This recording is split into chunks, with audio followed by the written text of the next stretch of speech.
And I guess we're here kind of motivated by all the kind of problems that are going on in the world in relation to the Black Lives Matter movement. It's kind of made us feel like it's important to have some conversations and ask some inner questions of ourselves as a company and the animation community in general.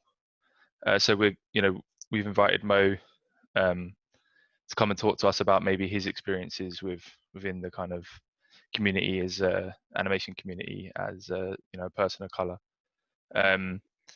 We just want to say that we're going to try and be more proactive as a company to be more inclusive in all areas of the company, and that's going to be an ongoing thing that we're going to be trying to address. Stuff we're doing right now is we're retroactively going to donate any of the proceeds that we've got from selling our digital products online, and going forward, all the proceeds from, or all the profits from the digital sales are going to be like donated to a bunch of charities, which we can list below in the show notes. So if you want to help support, that's one way that you guys can do it. You can go on our Gumroad and download the Pit On making of book, some time-lapse videos and making ofs, which include conversations with Wes. We have some like digital brushes and some a few other products. So we've made them all $1, just as a kind of like a cheap way of you guys being able to participate. Obviously, you can donate more if you want, but yeah, we just thought we'd make it as easy as possible for everyone. So yeah, with that, maybe we should just get talking. Yep. Who wants the conversation? I think you should start. Okay. Well, I know like one of this week, like since probably Saturday, I went down. I mean, obviously, was devastated by like what's been happening in America for a while, and but the straw, I guess, that broke the camel's back for everyone was what happened to George Floyd, and I went down to the protest on Saturday, and just it got everything kind of going for me personally, and then just having a few conversations with my friends who are people of color or Black, and just hearing like this kind of like honesty coming out about how their experiences and the times where they've had to just keep quiet in social gatherings in order to make people feel comfortable, or white people feel comfortable. That has been probably the most painful and hard thing for me to kind of realize, and it's been an emotional week, but I feel like I've learned so much. And like working with Wes, I've known Wes since 2007 when we first started studying together, and we have a company together, and there's 2006. Just so many 2006. Yeah. And I mean, I've learned a bunch of stuff that he never felt comfortable talking to me about this week, and I just thought maybe we should open that conversation up. Yeah, it's been quite an emotional week. I guess the first thing I want to say is like, I mean, like I've spoken to members of my family and friends and stuff, and like just being one of the heads of the company, I was just like, we want to put something out there, but I don't want to. What I didn't want to be was the spokesperson for Black people or for people of color. Like we all have very similar experiences, but I guess Mo and myself, we grew up in different areas and stuff, and like different countries. So I don't want to be like all Black people feel like this, but there is like certain common threads between us all. And I guess primarily our company is, I mean, we do animation, like it's entertainment, like we're trying to make our own content. So I don't think, I've never seen us as activists. And I mean, even speaking to people, they're like, well, why now? Why didn't you say anything before? Why not Trayvon Martin? Why not, Ahmaud Arbery? Like, And I guess, and I don't know why this one felt so different. This one hit really hard. I don't know whether it was because of, I don't know, like just, you can just see it, and like this guy's got his knee on his neck and he's calling for his mum. I don't know what it was. I don't know if it's an accumulation of things, but you know, I think the main thing for us going forward as a company was like, we're not just gonna kind of jump on a bandwagon or be like, you know, we're just saying something because it fits like the current narrative. It's like, how do we go forward? Like, you know, still doing what we do as animators, and because I think primarily the inspiration for us comes from the work that we do, and especially being Black in the industry, the inspiration and what motivates people is actually seeing someone that looks like them doing the thing that possibly they want to do. But yeah, I think, and even on my personal Instagram stuff, I didn't, you know, I never really post about things like this. I never really say anything about things like this because part of me just wants to block it out, and I just want to live a normal life. That's me being very honest. So, you know, I guess again, this hit a lot harder than, you know, for some reason it's like it just feels very heavy. What I would like to say is that, you know, we don't really want to shame people for not saying anything if they haven't said anything up until now. If all you've done is posted a black square, that's fine. There's some people that haven't said anything, like, because they don't see the point. You know, they've been saying these things for years. It's like, well, what's different now? I don't think people should be shamed for, you know, if they say something and they get something wrong, at least they're saying something.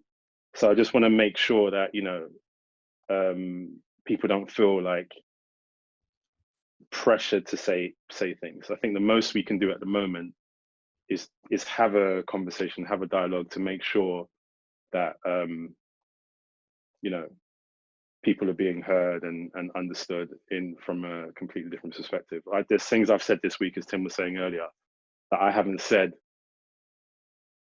Like, for instance, one of the examples I gave is like, I'd never used the term white people in front of white people before, probably in my entire life, before Monday. And that's me censoring myself in a way to make other people feel comfortable.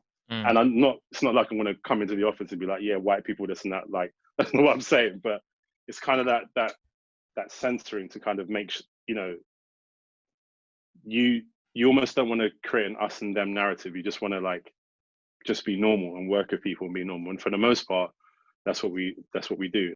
There is, when you think about it, there's a certain weight that all this carries. And I think this week it was kind of like, you know what, I'm tired of carrying this. I can pick it back up maybe on Monday or next week, but right now, I don't want to carry it anymore. So that's why I've been, like just talking to my family. I've been talking to like, we've been talking to people in the company, like me, Bjorn, Tim, Sam, Max, James. We've all been having these conversations and stuff. And it's hard to know what to say and not what to say. So I think, yeah, just us doing this and putting it out there helps, for us to get our feelings out, but then also people can respond to us. I don't think there's a right and wrong answer to this. I don't think any opinion should be shunned. I think it's just having a dialogue so we can move forward and grow, I guess. Yeah. So I think that's been the biggest eye-opening thing for me, is just hearing from people just saying like, I just didn't want to make people feel uncomfortable. And you know, obviously, Wes, you run a company with 5 other white guys. Like, I was immediately just interested to find out if there's been times when you've held your tongue, you know, amongst us, or like, no, but honestly, like, you know, there's a dynamic there, right? Whether you want to like admit it or not, like there is a dynamic there, like, and that's something I've never ever considered, you know what I mean? And I guess from you guys going into, like, you know, the animation industry is getting more diverse between kind of like male and female, but I don't think it's as diverse in terms of people of color. And I wonder if you guys have ever been in scenarios where you felt uncomfortable or felt like you didn't want to make other people feel uncomfortable. And So I think that's important dialogue to start talking about, because that, as a white person, that's something I've just been completely oblivious to that, you know. You asked that in regard of like the working environment, or like in general, you mean? I guess my question was more towards like the Relate. working environment at the moment, but Okay. feel free to answer that question. Animation and stuff. Yeah, it's true. Like in animation, to be honest, like it's from my experience, like it's really rare to meet other black folks in studios.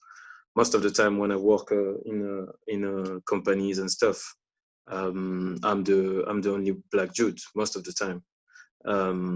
There's not that much of studio where you can meet like other black animator, black storyboarders and stuff.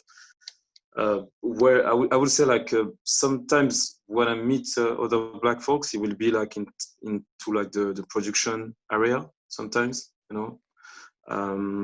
But in terms of like artists and stuff, like it's not happening that much, to be honest. And but I think compared to France, because I'm from France, like I mean you guys know, but the other guys don't know. Yeah. So I think in France it's even worse than in London, honestly, to compare to in terms of animation people and like how many black peoples you can see in the animation industry. It's like honestly like it's for the moment it's really like close to zero. Just to give you an example, like I remember when I was in school, in my animation school, I think in the whole school we was something around 200 or 300, 200, I think, something like this, and it was only 4 black person in terms in the of whole like, school or the whole course? In the whole school. Okay. We was in the countryside, so we was at the MK, like in the countryside of France. But still, like it's just to give you like an idea of like how few black people you can see in animation industry. I don't know about the experience in the US. I guess in the US they have a bit more of like black people, but yeah, here and in London and in Paris, I mean in France, yeah, it's really sad to see that. But I think now I have the feeling of like there's like a whole new generation of young black artists that are coming. I mean, I see them on Instagram and stuff. I guess they will have more and more and more, but I think like animation companies and stuff like need to address this thing, like, and try to find a way to have more black people in their team. You know, it's just, I don't know how and what is the best way to do it, but I think it's definitely something that need to be done. I think also it would benefit for the craft, you know, to have like different voice expressing different idea, different point of view and stuff like this. So yeah, that's at the moment that's I mean that's been my experience in terms of like animation, being black in animation. Like, I mean, I never had any comment, like strange comment or stuff like this, like in studios and stuff like this. You can tell like sometimes like people are a bit surprised when they meet you, and like, you know, they like I had that quite often, like when the first time I show up, it's like, oh okay, you know, you can feel them. Oh really? Can you tell when people are really? Sorry? Can you actually tell when people are not expecting, you know, you to be a black guy? I mean, most of the time they won't say anything, so, you know, but you can feel it. Like there's like a bit of a surprise, or like but do you think that's is that maybe because through your, like, they might know your name and then assume like maybe you're like an Asian Arab Muslim or something, or maybe I don't know. maybe it's that, yeah, maybe it's that, but in France, like, you have a lot of Black Mohammed and stuff like this, but I think it's mostly, I mean, to me, I really, most of the time, I put that in the I put that how to say that, like, I mean, most of the time I see that as like people are surprised because like I said, like, there's not like that much of Black folks in animation, so honestly, like, yeah, I had some moment like this where I was you know, I had some experience like this where you just show up and like people are surprised and like you can tell, like, yeah, I was like, yeah, but yeah, like I said, never Does had that make any. you feel uncomfortable? Oh yeah, of course, you know, of course you feel uncomfortable, but then that's how, like, that's what Wes was saying, like, you know, most of the time you try to make the situation easy for everybody, you know, like you crack some jokes, or I don't know, whatever, you try to, you know, to make people feel comfortable. I think like this thing of like trying to make white people comfortable, it's like, it's something like, I think all Black people can relate to that. I think it's something really really in our experience, you know. It's something like sometimes you won't even think about it. It's just like, it's just become kind of normal. It's strange to say that, but it's strange to say that, but it become part of, like, you know, the way you interact. I mean, it must be exhausting to just have to kind of constantly sort of check yourself and check others and sort of, you know, try to diffuse the situation, which isn't really, you know, kind of happening at all anyway. But you was also saying, like, Wes, about being in like meetings and it being like literally addressed that you was a Black guy and stuff. Yeah, I mean, I'm laughing because I can completely relate what Mo's saying to. Like, I don't know.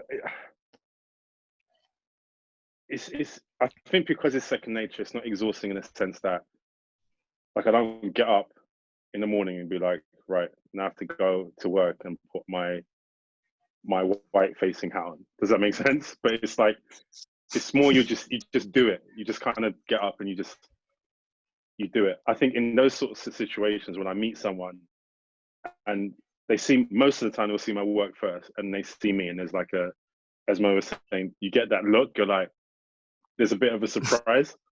I actually kind of, what's the word?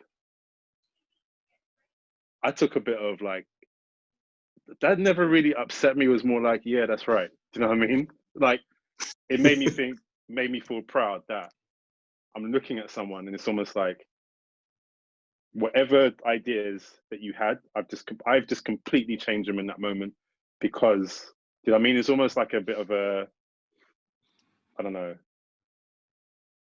a little small victory. I don't know why I felt like that, but it's like, it didn't really upset me as such. Does that make sense? It was like, yeah, I've changed your assumption about something. But yeah, in terms of like a meeting, I remember, and again, I'm not going to name names. I'm not trying to shame anyone or make anyone feel bad for anything. But I was introduced to I think he was like a head of a ad agency or something, by someone else. And the first thing that they said was like, oh, this is Wesley. He did you know, he did Ninja Rabbit.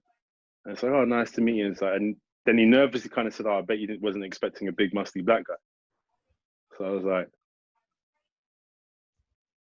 like, and instantly it was awkward, because the thing is, it's like, now do I look at this person as racist? No, I don't. Do I think he's a bad person or anything? But it's just one of those, it's almost like he felt like he had to explain something before that guy had said something. It was a very strange, almost, I don't know if it was an apologetic reaction, or if he was like, let me say this before he does, or let me say something before he thinks it. But it was just a weird, uncomfortable.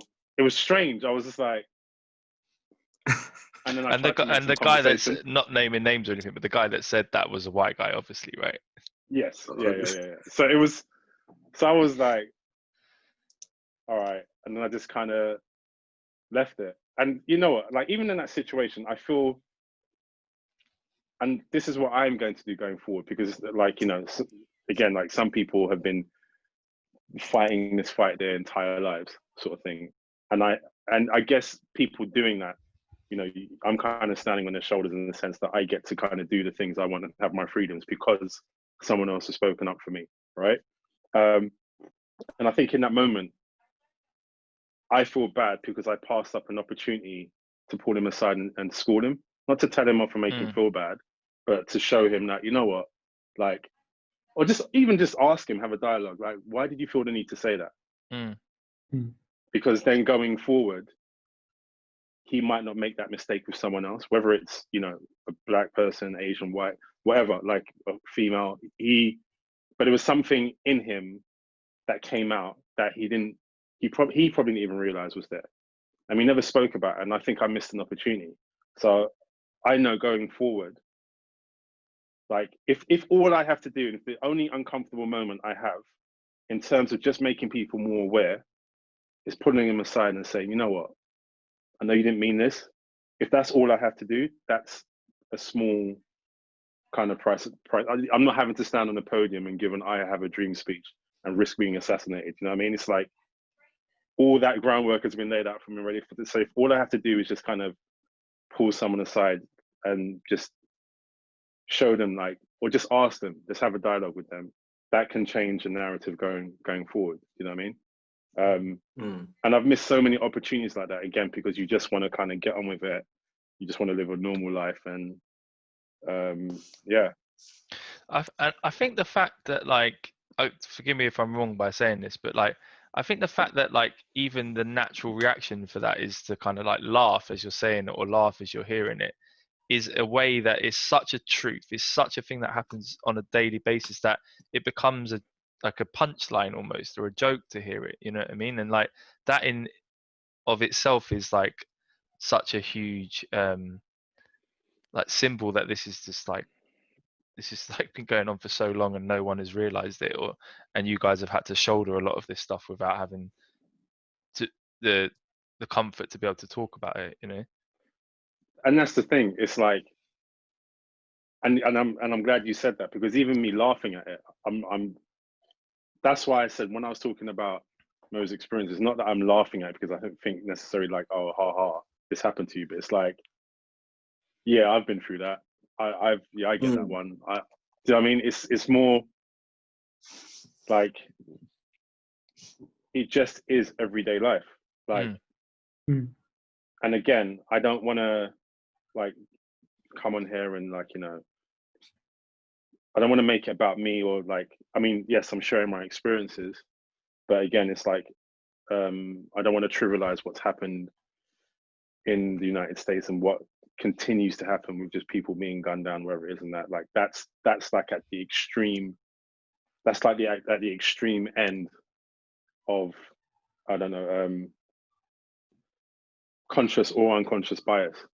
But I think that these things, they start from very small things, and they're there and people don't realize they do it. Like, one of the things I've been saying all week to people is that the thing that informs that bias actually informs everybody, blacks, whites, like everyone. And, you know, I actually put it on my Instagram, like on my stories, is like the doll test, where it's like you have black kids and they've got the black doll and the white doll, and they're having to, and, you know, someone's asking the kids impartial questions like, who's the bad one, who's the good one, and all the positive traits, the black kids are pointing to the white doll, and all the negative traits, they're pointing to the black doll. So it's like, when that video is heartbreaking.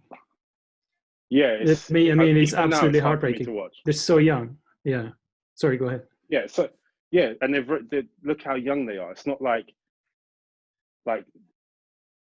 and you can't even say like their parents are going to them and telling them these things. There's something in their environment, in their society, whether it's through music, I don't know, TV, whatever it is, that's telling them these things constantly. It's a reinforced idea. So by the time you get to, I don't know, adulthood, or you become a teen, it's so ingrained, you don't even know it's there. And the thing with us, with Black people, is that we almost have to consciously deal with it on a daily basis. So we have to, well, subconsciously and consciously, we have to tell ourselves that. We have to tell ourselves we're fine, like we're good looking, like it doesn't matter if our hair's not straight. Like we have to keep telling ourselves those things because no one else will. Yeah, so for instance, like because we have to tell ourselves, so there's this thing called, like, for instance, colorism, where, you know, light-skinned Black people might have a sort of unconscious bias to dark-skinned black people. But that doesn't come from us, that comes from somewhere else. But the difference between us is that we address it as a community. We have these uncomfortable conversations with each other. And it's something that, you know, but I think when it comes to white people, because they don't have to face that, the moment you say to them, you might be, you know what, that's a little bit racist and stuff, they get defensive. Because the truth of the matter is, if it's subconscious, how do they really know? Like, if everyone's the hero of their own narrative, right? So how do you really know if you've never had to face it or you've never had to question it? The first thing you might, like, the amount of times I've heard, yeah, but I've got Black friends.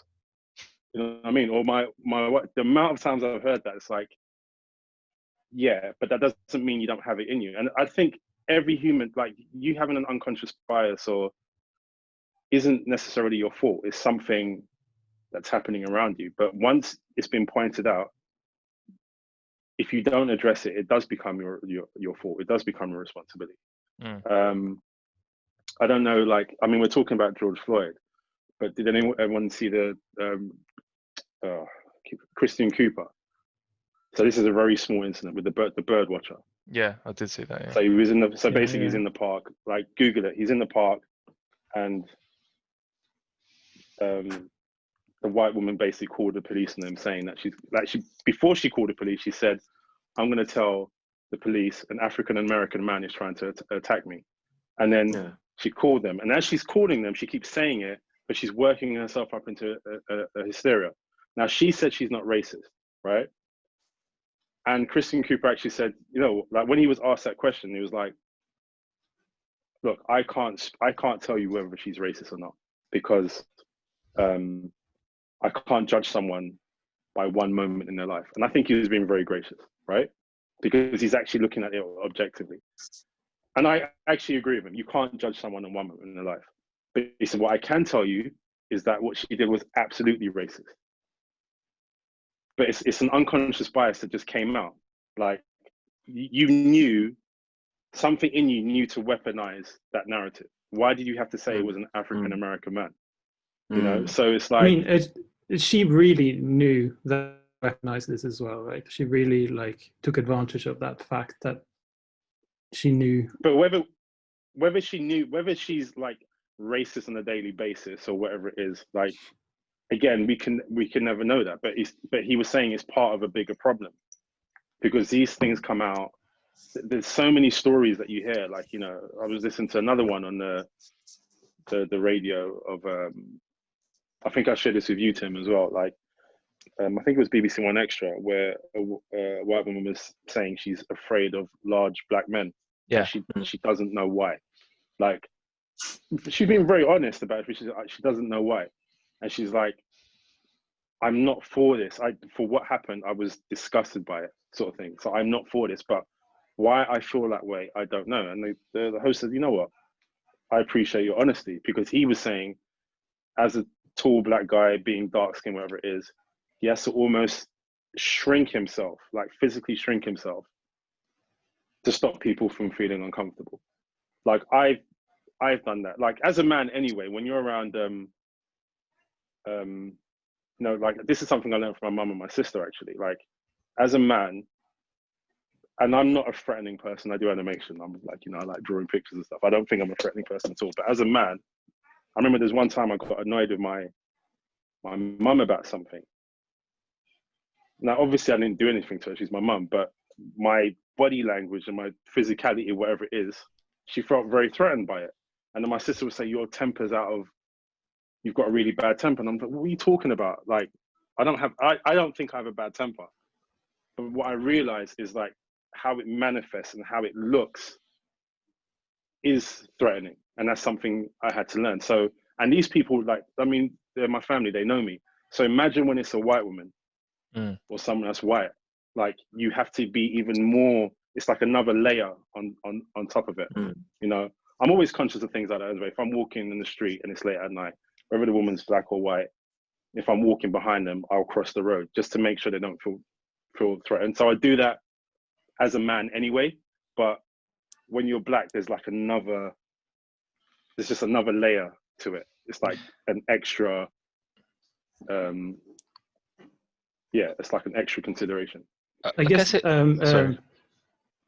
so as we were talking about this the other day, was about like these sort of microaggressions and stuff. And I actually feel quite a little bit embarrassed about it now, but I immediately started to comparing it to my experience as a gay man, and the way that, you know, people sometimes might say, oh, that's so gay, or, you know, in situations like that. And I kind of like, as I was sort of thinking about it, I sort of realized, but I can pass as a straight male, like there's no problem. It's like nobody can tell that I'm gay. But for you, it's like you don't have any choice. Like your skin color is your skin color. Yeah. And I think, sort of, it's as like a white man trying to kind of compare my experiences to your experiences is a little bit like inherently kind of reducing your experiences, because I just can never really experience it, and it sort of feels quite embarrassing in a way. Does that make sense? Yeah, but then again, we're friends, so we're supposed to be able to talk. Yeah, it's not like the floor is yours, where it's like, tell us everything, tell us how you feel. I mean, I know I've been doing a lot of talking now, so I don't want to, like, you know, take over the show or anything like that, but we were talking personally as friends, and I wasn't upset by it. I mean, maybe, and I think it's good that you pointed it out, because maybe someone else might be like, oh, all right, we're not talking about you, we're talking about, like, you know what I mean? But I think me and you, like, we're, you know, we've worked together for how many years now, like, we're friends. So I didn't feel offended by it, but I appreciate you, like, pointing that out, because that's something that someone else has probably felt, you know? I think, like, just looking at all of the sort of social media stuff that's happened in the past week, for me, I've been really struggling to kind of, I guess, formulate a response, or even knowing what to do. Like, all these posts are saying, you know, either you are, you have to be like actively anti-racist, and everyone's like, if you're not posting now, if you're not doing something now, and I kind of like, I found myself sort of, because for me it's so self-evident that Black Lives Matter, right? Like, I don't know if it, and it just feels so kind of course, like, but then it's kind of trying to, I don't know,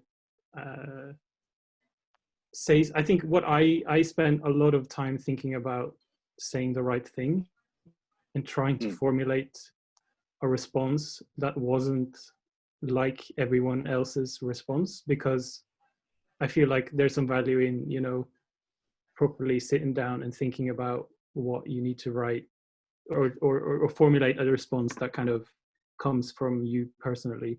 But then I think as soon as this moment where, you know, the black square started appearing and stuff, I think at that point I realized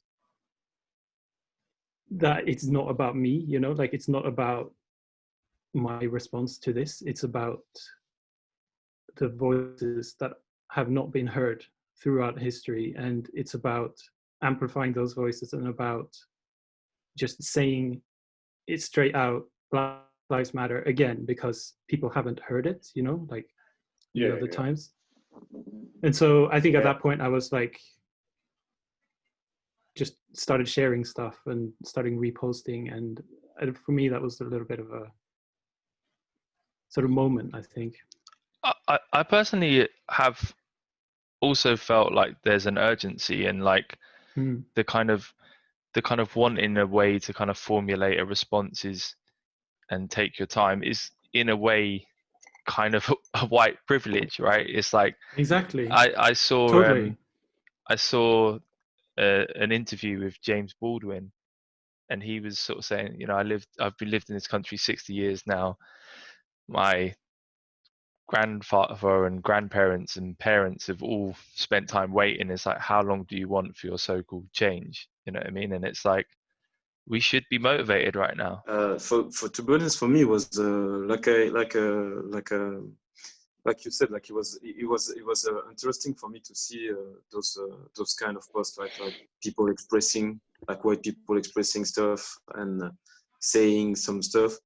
But like you say, I was a bit at some point I was a bit like feeling a bit weird about it, because I had this feeling of like everybody was saying the same thing. You know what I mean? Like it was almost like a copy and paste of the message, and I feel a bit tired about that. But this whole like last days on social media was really it was really good to see, but at the same time it was really exhausting. Yes, it was really draining at the same time. You feel happy because you feel like it's a good thing that people talk about like black life and black experience and share and had those conversations. For me, it was really I was really happy about that.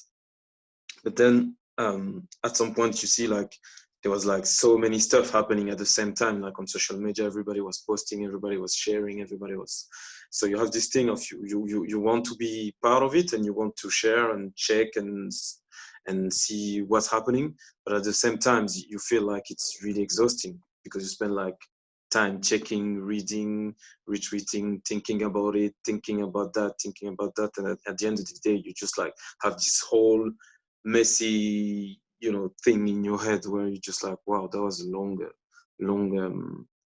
day, lot of a lot of stuff was happening at the same time, so it was a bit like, wow, that's a lot. But again, like it's something that I think it's something really important that's happened, and honestly, like everybody else, like the George Floyd the video was like really heartbreaking for me. Like it was really hard to I mean, when I watched that, like as a black guy, like I went to all sort of emotion, you know, like it was like rage, sadness, you know, a lot of stuff. So I feel like I know like it's really important that people start to acknowledge it. Yeah. Acknowledge the fact that like being black, it's a whole different experience in you know, in the world. Like it's a whole yeah, it's definitely something you can't you can hide. You don't have to hide it, but like in some position, you know, you will be you will have to you like we said before, like you will feel like sometimes you have to shrink your personality or the fact that, you know, your experience or who you are, and it's something like who can be like a bit frustrating sometimes. And I think that's why like at some moment it feels good to be surrounding by you other black mate or friends or families and stuff, because you have this feeling of like, oh, that's the moment where you can be like 100% yourself and be, you know, relax and like, you know, they don't have like, I don't say like we all the time, I mean, I don't say that for all the Black people, but I know like that's something we all share, like this feeling of like, especially when you work in a really white office, or you know, you work with more white people than Black people or people of color. You know, it's an experience. So that's why I think like it's really important to go back and be with your friends and your family and like people of Black people and stuff like this. I think it's something like that feel a bit re-energizing a bit, something like this. Yeah. Mm-hmm. There was also this kind of post going around which sort of says like some people are out on the street, some people are, you know, expressing their kind of activism in different ways as well. And I think that's something we need to remember as well, that different people express themselves differently as well, right? And some people might be better at. I mean, that's why I'm doing drawing, right? Because I'm stumbling over my words and I can't speak properly and express myself in that way, you know. So, I'm working on one right now. Yeah, I think also again, it's like I've noticed it's such a hard thing because I mean, even the term like white privilege, again, is something that I try not to use, because the moment you say that, you get like a defensive reaction, and I don't want to get a defensive reaction. What I want to have is proper dialogue. Like I remember saying something, a couple of people like my family, they thought it was quite controversial. I said it. I'm like, look, I don't mind. I think hate speech is bad. So if you go out and start calling people the N-word or whatever it is, then of course not. But if someone said, oh, I don't like Black people, I'd almost want I'd want the opportunity to say, well, why?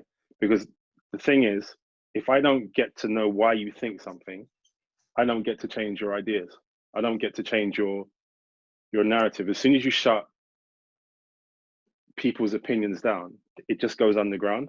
So I could be sitting next to someone who's completely racist, who doesn't like me, doesn't say it, and I miss an opportunity to change their minds. Does that make sense? It's not hard, it's not easy to hear, and of course I'm not condoning these people thinking this way at all. I don't like it, but like I've had friends, for instance, who've had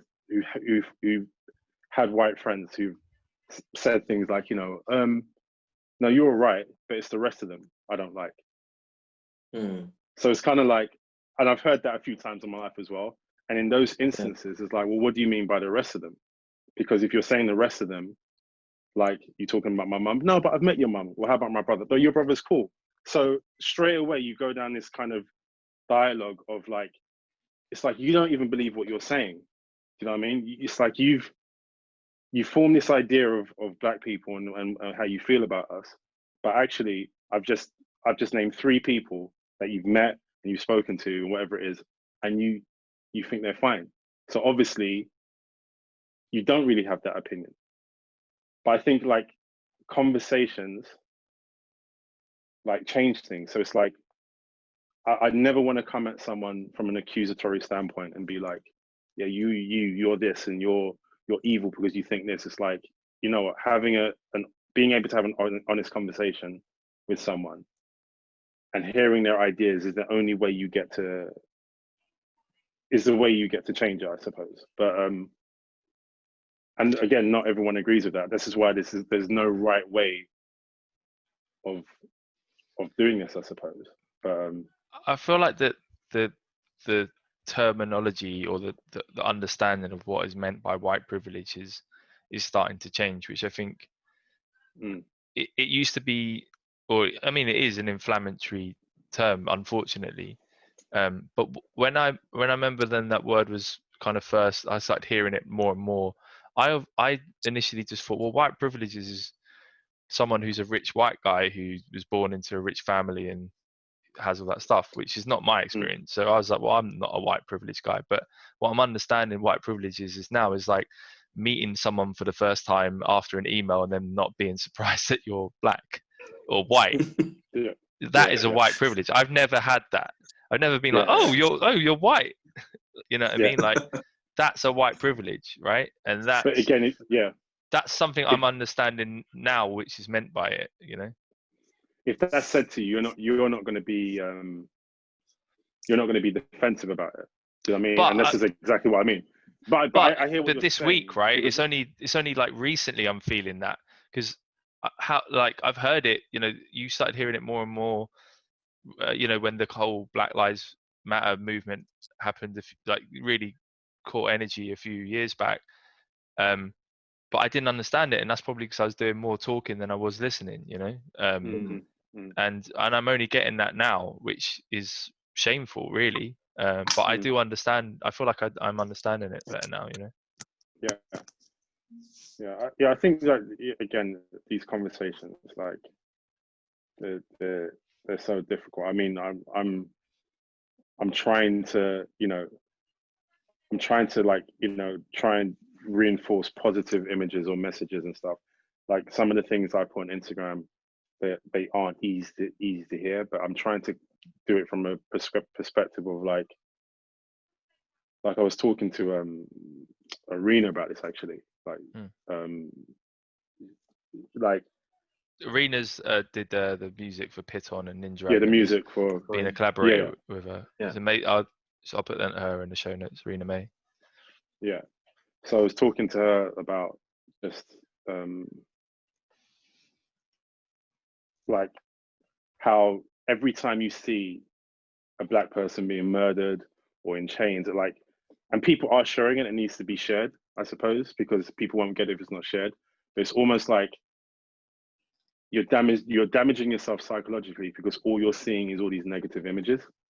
So even though it's the truth, it's kind of like every time you see yourself like that, you actually kind of put yourself in that position, or your nephew or your dad, or do you know what I mean? So like I've tried to be very careful not to put certain things out and rather reinforce like our humanity and something that's like positive in our work and stuff. Because again, if you see us like, I don't know, people like, that can just be killed and disrespected, then again, it just feeds that kind of narrative.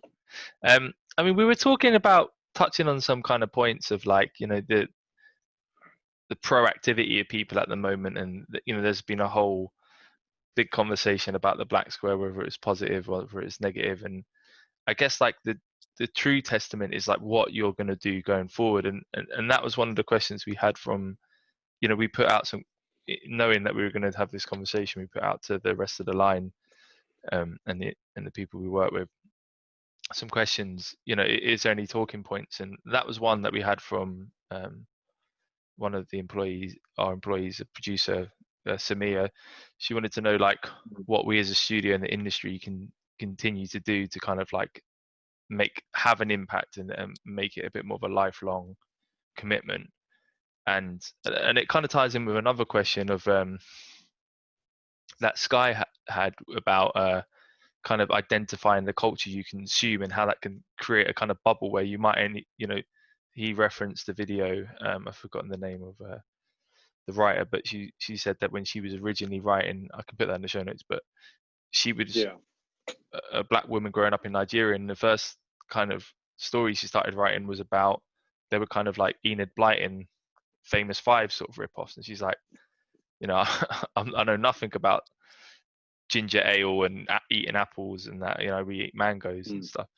What she said in the video, and I guess that kind of puts you, if basically if you don't have an inclusive industry that's producing, then you're going to create these little bubbles, and then it's going to stop these kind of stories ever being like thought about being told. And I wonder if you guys have any thoughts on like what we as a company or as an industry can kind of do to kind of be more inclusive. To be honest, I was thinking about some stuff about that. I was trying to think about how more Black people can be like in animation studios and companies and stuff like this. And first of all, I think like one of the most difficult part of one of the reason of like why like there's no like that much of Black people in the animation industry, I think is like there's a lot of people that don't really necessarily realize that it's a whole industry, and that's the thing where you can work and like there's like jobs, and you know there's like I think like a lot of people don't really understand like how animation is done, and that there's people behind that and stuff like this.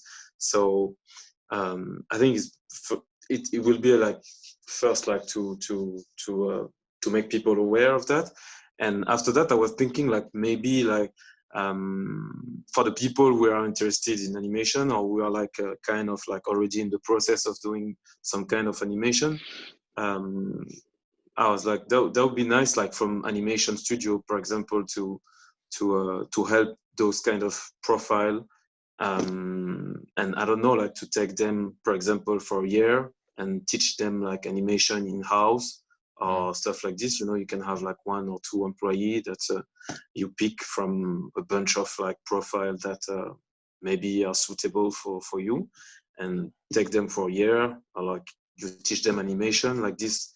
They don't have to pay a school, you know, for an animation school, which is quite expensive, becoming more and more expensive nowadays, you know.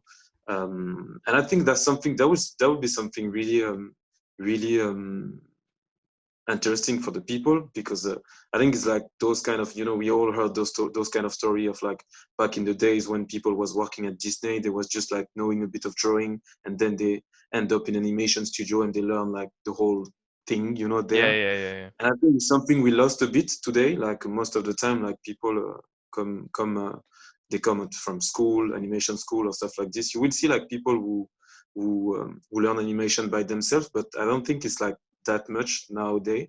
They have some. I've seen some online and stuff like this, but I don't think it's that much. And I think where I try to what I'm trying to say is like, animation. I think animation is like quite an expensive. I mean, school are quite expensive, and I think a lot of black folks don't necessarily have the funds to go to pay to, you know how it is, like it's a reality. Like I think most of Black family are not like the wealthiest on earth. So I think it will be interesting to think about those kind of maybe ideas or some stuff like this, like to have people to take people for a year and like teach them animation for avoiding them to pay a school, or making maybe, I don't know, like charities that will be able to fund years for some people like who want to do animation and stuff like this. Because honestly, like when you look about the price of CalArt, I don't know exactly the price, but like in America, CalArt, for example, it's from what I remember, it's really insane. Like the price, it's like hundreds of thousands, isn't it? Like, really? I think including accommodation and stuff like that. Yeah. Wow. Yeah, but still, like it's a lot of money. It's a lot of money. I mean, it's the reason why I came to the UK, because I wanted to go to CalArts as well, but I just couldn't afford it, even as a white guy coming from Norway, you know. Like, wow. CalArts is really expensive, and even like a French animation school now, like they start to be more and more expensive. You know, every year they add some money. So I think like to find a way to maybe have some people in house and like teach them animation in house can be like one way. I don't know. I think the economic point is an interesting one, because I think even if you want to be a self-taught animator, you've got to have a machine, right? Yes. You've got to have a Wacom tablet or a Cintiq. You've got to have software if you're not going to try and get cracked software or whatever. I mean, you're talking about maybe $3,000 worth of kit before you can even start thinking about doing it. Yeah. and that's a barrier to entry. And if you have you know, if like the demographic that we're trying to raise up in the industry come from a lower socio-economic background, then you're not going to have that breakthrough, you know what I mean? Whereas like, you know, if the demographic is more affluent, aka probably white, I know there's a lot of poor white people in a lot of these countries, but you're you know, when someone goes, oh, I want to learn animation, they probably already have a games machine that probably can support having an animation software, and their parents might buy them the right kit for it, or yeah, that's an interesting one, because even if we just sort of created a fund for equipment for people, would be quite helpful.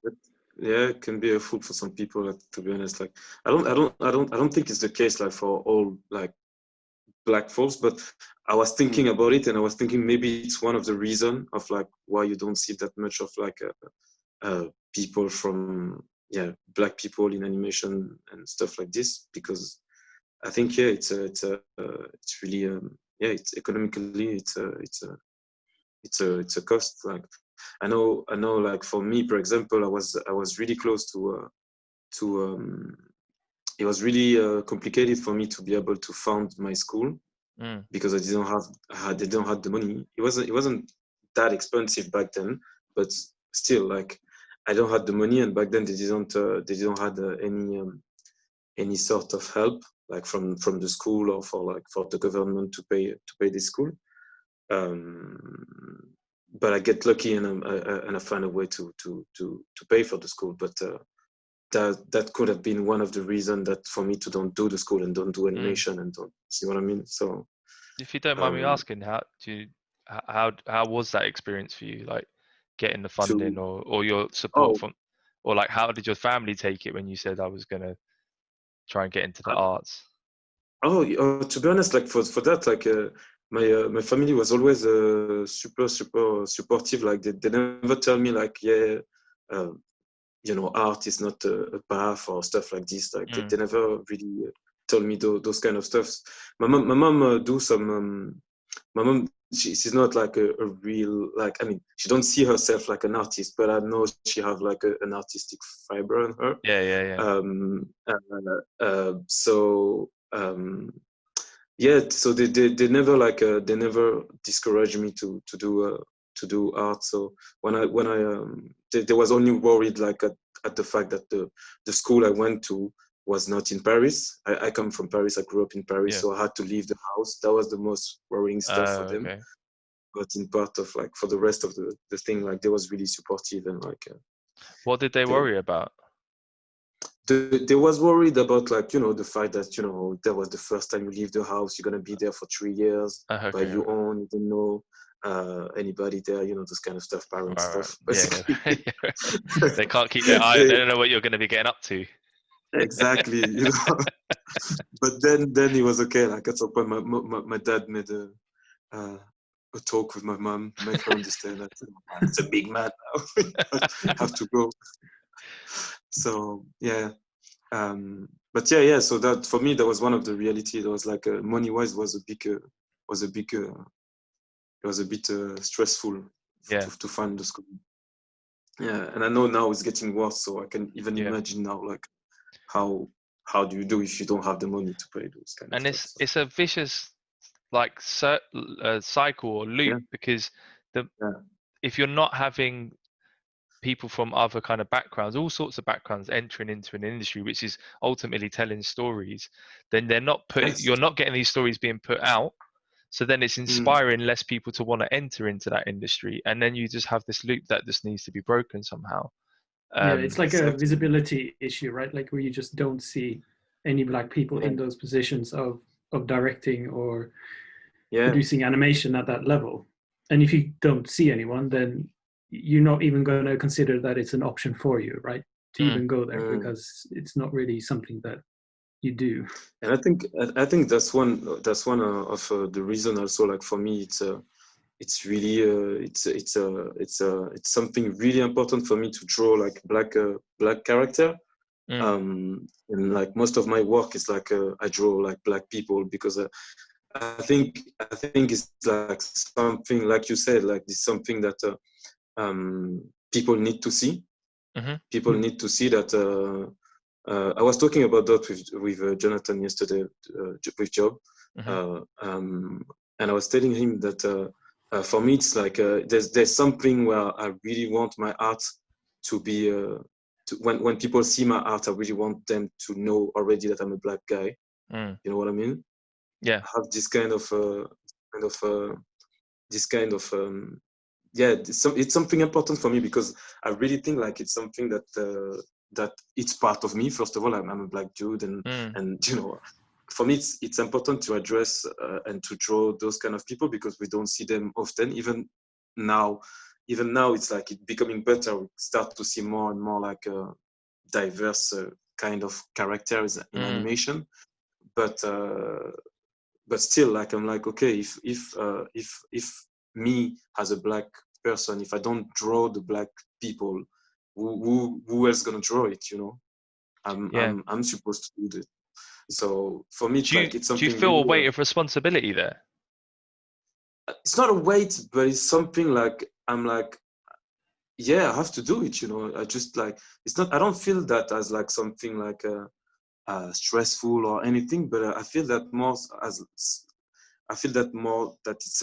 I feel it's more like something really like that is need to be done, and it's something like so normal for me. I would say so normal. It's really important for me, like to have those kind of voice outside. You know, I really want like I said, like I really want like my art to be. I mean, that's something like to have the thing of like to if someone tell me like, oh yeah, you know, I seen your drawing and I know that you was black, I will take that as a super compliment. You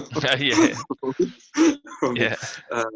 So yeah, it's something like, I don't know, it's strange, but it's something that that's part of me, and it's part of the voice that I want to put outside with my art. It's part of like what I want to put outside. So that's one of the reasons also, like and I think it's something like at the same time like kind of not political is not the right term, but it's like kind of like saying like, yo, we here, we also here, also in animation, we do stuff, and you know, it's saying like showing that, you know, that's why like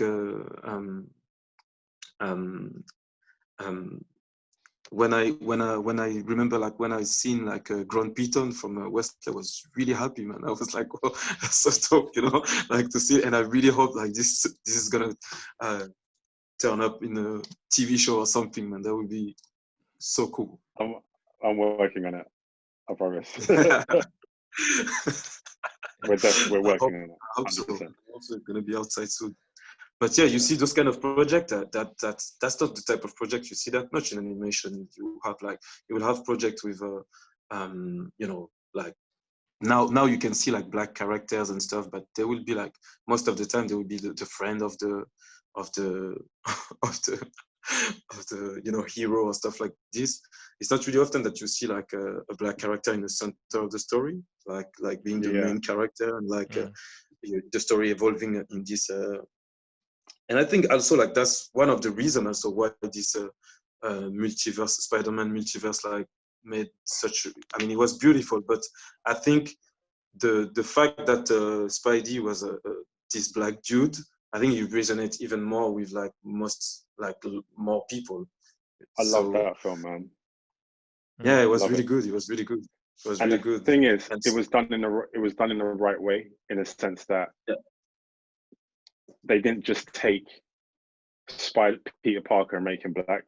Do you know what I mean? Like he's got the same powers, but he's a completely different person. And I have a pet peeve with like, let's just take a character and make them black, because it's like, if you're gonna do it, are you really gonna do it? So it's like I've heard, you know, talks about making Superman black or Clark. Like, I don't mind a black Superman, but he can't be Clark Kent, because if it's a black guy that crashes in Kansas, are you going to tell that story? Like, is he going to face racism? Do you know what I mean? You have to put the story has to be different things into it. I mean, I love Idris Elba, but people talking about him being James Bond, I'm like, or you could create a completely new character and if you are going to do Idris Elba, like, are you really going to do it? Like, what kind of jollof rice is he like? Are you going to go there? Because if you're not, then if it's just like, just, what I mean, like a tick box exercise, then I'm not It's like taking interested. the sort of white experience and just coloring someone's skin, like, it's not going to work. You have to tell. But that's the thing, like, to me. I think for that, like, you can only have like a black James Bond and no black writer on the team. You see what I mean? You have to have like people who's gonna write and know the experience. You can just put like Idris Elba on the front and have the same bunch of like people who write James Bond for years and years and don't know, like, don't have any idea of like what it mean to be black, or like, those kind of stuff. So I think like it's something like, if they do it, they have to do it properly and have like maybe a whole black team. And I think, I think that's, I mean, Samia, like, this is something I've been saying for a while actually, but Samia sent a really interesting video. I cannot remember the guy's name now, but we'll add the links, talking about the difference between, like, it's not just about diversity, it's about representation as well. Is it Riz Ahmed? That's it. Yeah. So incredible speech. Yeah, really good, really good. And the thing for me has always been, so I always have mixed feelings about, like, how do you push diversity into companies and stuff? And I'm like, as a black man, I've worked hard to get to where I am, to acquire the skills that I've got, et cetera, et cetera. So if a company was to hire, I mean, I'm glad I have my own company, but if a company was to hire me just to tick a box, that wouldn't feel good, And like, it's such a hard thing to kind of, like, just finding the balance. And I mean, me, Tim, and Bjorn have spoken about this. It's like, like, I want to be hired for my merits, because that is the reward for all my hard work. But if it's just kind of like, again, to make a company, a group of white people feel better that they're doing the right thing, then that doesn't make me feel good. But again, it's like Tim was saying before, it's like, when you hire, people tend to hire like based on their proximity. So for instance, when we go home to our normal lives and stuff, we're probably predominantly around people that look like us. And if I'm going to pass on a job to someone, and the people around me, they're mostly black, they're not really in animation and stuff, and the people that do it, I call on them. You know what I mean? Like, I mean, like LaShawn Thomas is we've worked with him for a few years now, and spoken on and off, and like, I talk to him on WhatsApp all the time. Like, because I know he's doing, I was able to call on him to help storyboard on certain projects, whatever. Same with Yumo. We work with Job a lot as well, but again, there's not that many of us. I just don't like, I mean, just going back to like representation, even when I see it in films, like, you can feel it when someone's ticking a box. Like, and the truth of the matter is, I don't always feel like I need to be in everything. Like, I don't need to see black people in everything. Like, I don't know, and maybe you can tell me this, Bjorn. I was watching Frozen. I'm not going to go into spoilers or anything, but there's a character in it who's black, and I'm like, why are you there? Like, why are you in that position, and why are you? It felt strange to me. So it's like, it definitely felt as a Norwegian, right? So watching you're this, represented, but I'm like, you wouldn't be there in that position, and if you were there, I don't think you'd be there in that position. Whereas, exactly. Watching that, it's just like, there's very little chance that would actually happen at that point. Yes, maybe I need to read up on history more. Maybe it's actually, I don't know. Exactly, and it could be completely accurate, but it threw me off. Like, I don't like watching, when I'm watching something and there's like this kind of Noah's Ark mentality where it's like two of everybody from every demographic and stuff. I'm like, that's not serving the story. You're just literally trying to tick a box. It doesn't feel real. It's representation, isn't it? It's representation, so it's like, now, versus, telling the story. Exactly, with Piton, if I'm going to do that, the people that I need to write on it are people that need to know about the Caribbean, like especially St. Lucia, but they need to know about. I mean, I live in London, so there's a lot of things I don't know about St. Lucia because I'm not there daily. So the writers I have to get on it, and they're going to be from that part of the world, because in order to tell a story that's authentic, and like, you know, I'm trying to get the culture across, you have to do that. But I'm not necessarily trying to push diversity. I'm just trying to tell a story from my perspective. So what might be diverse to somebody else, like, you know, like in terms of food and music and that I grew up with, it's not diverse to me. That's just my reality, you know. I think it happening in a natural, authentic way is the solution, right? Like, no one gave you permission to make Piton. You own an animation studio, so you Yeah. make it, right? Like, Yeah. you just like, I'm going to tell my story. I'm going to tell something that excites me. I'm going to write about what I know and who I know and the kind of entertainment I like. And so therefore, it's not like there was no boxes ticking here. You know what I mean? It's like it happened because it like the structure of like you within the company allows for it. So if you had more you know people of color owning their own production companies or animation studios or illustration studios or comic book publishing companies or, you know, small presses or whatever, then you don't need to tick any boxes because that's just going to come out of it naturally. You know, it's just what I going mean? to come out naturally. Yeah, exactly. Yeah. I mean, look at Jordan Peele, what he's doing. It's like he's not like, there's nothing tick box about what he's doing. It's just like, there's a film, everybody can watch it and relate to it. Yes, it's got different voices and stuff, but ultimately, like, you can see what these people are going through. You can put yourself in their shoes and stuff. Like, maybe they might speak a little differently to you, and they might look a little different. But, you know, like the story of Grand Piton, like, which I'm working on, you could take that story, you know, what if that robot was in Ireland or Greece or Africa? Do you know what I mean? It's like, but when you've got that, like, is it District 9, District 13? Yeah. District 9. Which one's, I always get District 9. Yeah. District 13 is the French free running one, right? Oh, I was getting mixed up. Yeah, but District 9, like, you know, we've seen, you know, aliens 1,000 times, like, come out from outer space. They go over the White House, and whereas District 9 is placed in South Africa, so the narrative that you get with it, it's just completely different. It just feels different, you know. It's so true, man. Really nice.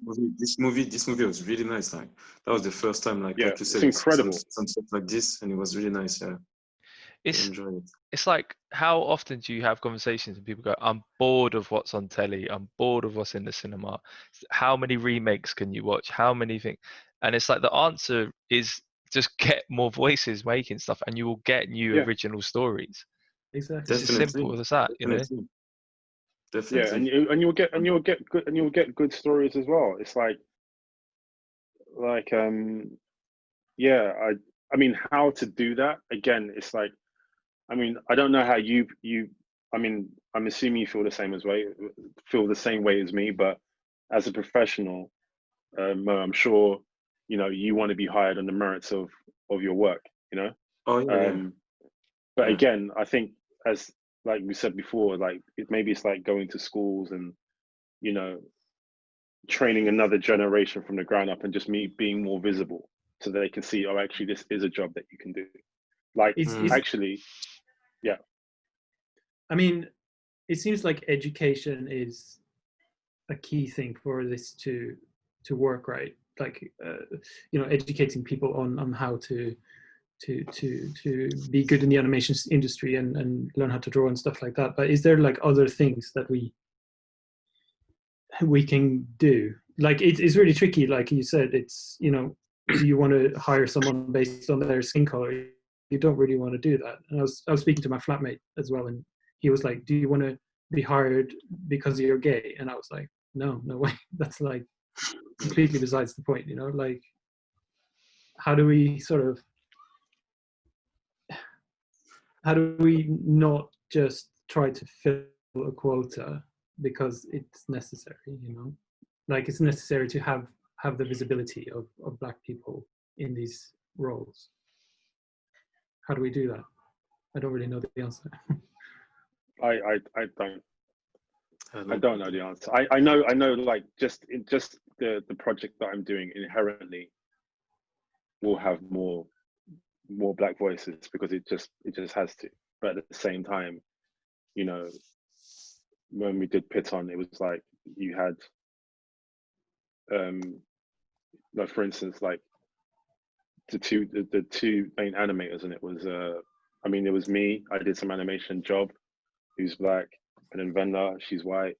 Amanda, she's white. We had great animators working on it. So it's kind of like it's just getting more people involved, I suppose, and like, you know, the voice actors that voice these characters, they'll be black, you know. And again, like, how do you? It's really hard because, like, you know, maybe lots of up and coming black animators want to come up and tell their own stories, but as Tim pointed out, they don't own a studio like I do, so it's probably harder to kind of push that through. But then even just seeing me as a studio owner is probably like in itself like a thing that, you know, by example, so, well, you know, if he can do it, then maybe I can too. That touches on a couple of questions that we've had from the company, which is sort of like about the, I guess, like the weight of responsibility that you might face as, because you are such a minority in the industry, that you then become like a spokesperson for you know, a black person in animation. Whereas, like, is that something you want or feel the weight of, or would rather not? Or not really. It's difficult, man, because again, myself and Mo, we don't speak for all. I mean, there's lots of similarities and there's lots of things that, you know, and that's why when he was saying certain things, I'm smiling because I'm like, yep, I've been through that. Like, it just starts running through your head. And not all my opinions align with other black artists. Some of us feel like, I've heard some black artists say, well, you know, why don't I get the same opportunities as like, you know, my white counterpart? Like, you know, they're mediocre. Like, they're not that much better than me. So why can't I do it? And then I think, well, you know what? Why do you want to be mediocre anyway? But then that's another thing I wanted to touch upon, because it's kind of like that accountability, for instance. So it's like, again, there's something, and I don't know if you feel this way, Mo, but there's something in me that when I look at like another, so for instance, if Mo comes to the studio or Job comes to the studio, there's something in my head. It's almost like he's representing all of us, sort of thing. So it's almost like if he messes up, I'm like no, like there's so like little of us, like you can't drop the ball on this sort of thing. really, which is why I'm so glad. I was saying exactly that to Jonathan Wow. yesterday. I was saying that. Go ahead. No, go. I was saying like. Mo, can you go please? And then Wes after. Go, Mo, go. All right. Go. I was asking him, like, you know, you never had this feeling of like, you know, you're gonna start a new job with a company you never work with, and you have this pressure because you know you don't have, like, there's not that much of black folks in animation, so you have double pressure because you have to be super extra good. You don't have to just be good, you have to be super extra good because you don't want to be the 100% the black dude who, you know, I hired this guy, I was not that good, and on top of that he was black. You know what? you don't want that, you know. So it's not a real pressure thing, but I think it's definitely something I already felt before. And I think like most of the people, when you start a new job with new people, sometimes you can feel a bit stressed by that. But when it's like when you add on top of that like the blackness, and for me, like yeah, in my case, like it's something I already feel like to be like, okay, I really have to I don't want to miss this one. You know, there's always an extra layer, and I think it's like, this is the same thing that I had growing up. Like, if my mum, and if someone commits a crime, it's always bad.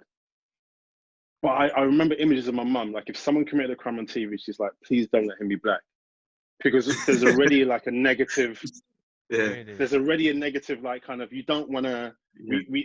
There's something in us that we hold ourselves to almost an unfair higher standard, because it's kind of like, and sometimes I wonder if I do that. Like, if when I look at black people, I'm like, I have to get like the creme de la creme sort of thing. Like, I want to get someone that's better than me. That, like, I don't know if that's like, maybe that's like a bias that I have to address in myself, because I give you an example.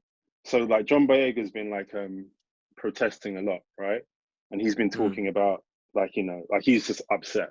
And he was on his, I think he was on his Instagram and stuff, and he was just like effing and blinding, like, you know, all racist white people can suck a D, whatever it is. So he's going in. So I had a conversation with my friend about it. It's like, what did you think of that? It's like, I'm like, he's not wrong, but you're like, did he have to use the profanity? Like, you start quite like, why is he expressing himself that way? And it's, again, I'm not saying that he's done anything wrong. I'm not saying that, but there was like a kind of like expectation of like, you hold a stage and we're all looking at you, and we don't want to reinforce any kind of stereotype in this type of thing, right? Which is completely unfair, but it's something that we do. And conversely, I was looking at like Joy, like my partner, she was showing me like Seth Rogen's Instagram feed, and I think he posted, I can't remember what he said in the tag, but he posted Black Lives Matter, something along the lines of, if this needs to be explained to you, then you can unfollow me, or whatever it is. And everyone that said all lives matter or trying to argue with him basically was just shutting them down. F you, come off my account. Well, you don't deserve to watch my effing films. Like, just cussing. Same as there's another guy, I can't remember. Is it Michael Rappaport? Oh yeah. And he's just yeah, he just goes in, and I was laughing, whatever it is, and I caught myself, and I'm like, I'm laughing at these guys thinking it's funny, but when John Boyega does it, it's like, no, you can't do that, bro. And it's that thing again, you're just trying to hold yourself to like a higher standard, because anytime we do something, whether it's rioting or looting, and I'm not saying that it's right to loot or riot, but what I am saying is I understand. But there's always a part of you, it's like, if you do these things, it's almost like, oh look, see, they deserved it. As I was saying before, we do always hold ourselves to this kind of almost impossible standard. And like we don't get to swear and misbehave. I mean, there was even another example I could give you actually. Do you remember when we did the drawing inspiration? Like, to me and Tim, like for people out there, we directed the film together, drawing inspiration, and we went to give a talk on the stage. And I remember, like, I wasn't super smart, but I dressed up a little bit. But Tim came in like t-shirts and shorts. He wasn't messy or anything like that, but Tim had a t-shirt and shorts. I probably was. But I was sitting there thinking, and it's that same thing where it's like, right, if I'm gonna go out and present myself in a certain way, I need to make sure I have a fade. I need to make sure like I dress in a certain way, because if I go, I'm wearing a hoodie now, but I'm at home, we're in lockdown, whatever. But if I go and do something to present it, I'm so conscious of how I present myself, because if I start meeting any sorts of stereotypes, then it's almost like that's all people see. Now, because I own the line along with you guys, I'm a little bit more relaxed. So I'll come into work with a tracksuit and whatever it is and stuff. But if I was working somewhere else, I don't think I would do that, to be honest. I'd be like very careful about how I'm relaxed a bit, because I guess it's mine. But I don't know how you feel about that, Mo, but that's something that like I think about as well. So, and I mean, animations, it's not like it's a suit and tie industry. You know what I mean? People do come and relax and stuff. That's the thing. But there is, but again, there's a certain events, wherever it is, I start to think about it in a different way, because again, you just don't want to meet like a certain certain stereotype, you know. Yeah, but like you said, like it's for John Boyega, to be honest, like I really understand what you're saying, but at the same time you're like, yeah, the guy was just upset and he was like expressing something, and of course like some people will watch that and will say like, oh, like look at him, he's this or he's that, but I think he was also him being like 100% honest. You see what I mean? Like he's always, and the thing is, he's always been honest, and I really do respect him for it. Like there was even a time where I think he was asked on maybe it was Ellen or something. I can't remember, one of those shows, and they were asking like, what kind of woman does he want? And he's like, you know, I want me a strong black woman. That's what he said, right? Then I saw some comments online, whatever it is. It's like, oh, you know, why did he have to say that? And these weird comments. But then someone, I can't remember who I was talking to, but they said, right, but when white people say, oh, they like a brunette or they like blonde hair, what are they saying? Because they're not talking about a black woman or someone else. They're talking about white women. It's not like we say, oh, you know, I want dreadlocks, or I want. You see what I'm saying? So it's like, even the language is, I can't. Even the language feels a bit freer, you know. So like he's always been like, I saw him on the red carpet and stuff after he did Star Wars, and he had these boys, and they were just like, what on the red carpet. Oh, I love that moment, man. It's better than the film. That moment. I've never seen that before. Like one of my cousins is like, no, I don't think you should be doing that. Like, you know, no, I loved it. Like, no, you should tone it down a bit. I'm like, no, like he grew up in, I think he grew up in Peckham. Like he's being real, and I'm like, I've never seen that before. Do you know what I mean? So when he was giving his speech and stuff, I'm thinking, well, why is it that I'm wanting him to like not say certain things and you know get the message across in a different way, when really and truly what he said is important. And he's like, you know what, I might not have a career afterwards, but whatever. And then Jordan Peele must have tweeted and was like, you know what, bro, we got you, sort of thing. Yeah. So I think that's even another... the fact that he's sorry. No, go on. I'm going to right. No, but even the fact that he's like, I might lose my career over this. It's like, you're going to lose your career over speaking up about something that affects you directly.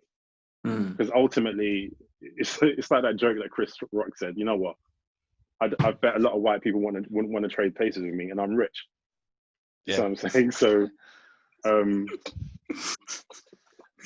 think that's the point I was going to make. Is like, again, that is, I think, what is meant by white privilege is that you have to think about that and hold your peers up to a higher standard, whereas I've never ever considered that, and again is what I'm understanding is a white privilege, right? But to be honest, I don't think like every people feel that way about like being a black person, for example, in animation and stuff like this. I think like they will have some people who just being like, I don't feel that I have to represent for all the other black folks and stuff like this. But, you know, when we reached out to try and get people other voices on this podcast, we didn't have a huge resource for that. You know, there was like 4 people or something like that, which is telling, you know. Yeah. And no black women. Yes. That's even worse in terms of like in terms of women, like in animation, black women in animation. It's like, whoa. I mean, there's probably a couple people I could have spoken to. Actually, I didn't think about it. There is. Maybe there's like we can do another conversation. I don't know. Yeah. I'd like to do that. To be honest, I think I never meet like since I'm in London. I think I never worked with like a black animatrix yet. We've the only. Oh, this might sound bad if I get this wrong. Jennifer. Yeah, Jennifer worked with us, and Valerie. Yes, Valerie, who's a compositor. Okay. Esther hasn't worked with us yet. I don't think so. But I'm struggling to remember if there's more, but I honestly think it might just be Valerie and Jennifer. What's I think And in fairness, I didn't reach out to them, which is really bad actually. But there's we only actually decided to do this more in yesterday. there's more in I feel like there's more stateside, and a lot of them are working on series, like if they're doing storyboarding or maybe yeah. But you know But you know, on my school, like Sorry. just on that, like on my school, like on the 4 black people that we was, there was only 1 black girl, three guys and 1 girl. And how many of them were on your animation course? The whole school was like animation course. Oh, okay, right. The whole school was animation course, but like on my year of like 40 people, I was the only one, I think, if I remember well. Yeah. 40 people in total. Yeah. And I was the black person, I think. Yeah, try to remember, but yeah. I think the thing is that like you can say, okay, it may be better stateside or whatever, but you know, the animation industry in the UK is kind of branching out throughout the rest of the country. There's like Bristol and Manchester and a few areas that are kind of like growing, which is good. But the biggest one by probably a huge majority is London, and London is a really multicultural city. Yes, like hugely, right? And not just from people coming in from out from the outside of London who weren't maybe from the EU or other parts of the world, but just through immigration or people coming over from the Commonwealth and all that kind of stuff. Like London is just hugely multicultural. Like the school I went to had a mix of everyone, and the more I went up through education and entered into industry, the fall off of people from London or different cultures just was phenomenal. Like, it's and so we're not even representing our own city. Like if you just represented your the city in the animation industry, then you would get a diverse voice because the city is diverse. And I think that's probably quite telling of like the failures of the education system in the UK. How we, I can't remember we were talking about earlier. We were certainly talking about earlier today, Wes and Bjorn, like where you just don't know that you can enter that industry. I think actually Mo, maybe you were talking about it, like, and to have an industry this huge on your doorstep to not know about it is a failing of the education system for me.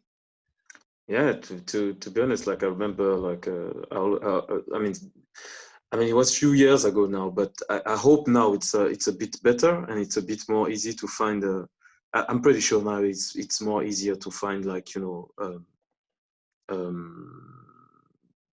stuff about animation and how it's work and stuff like this because of the internet. Because back then, when I was like high school and stuff like this, was just the beginning of the internet, so it wasn't something like where you can have a look and check like where the school, how many school, how much, all the stuff. It was there, but it wasn't like huge like today.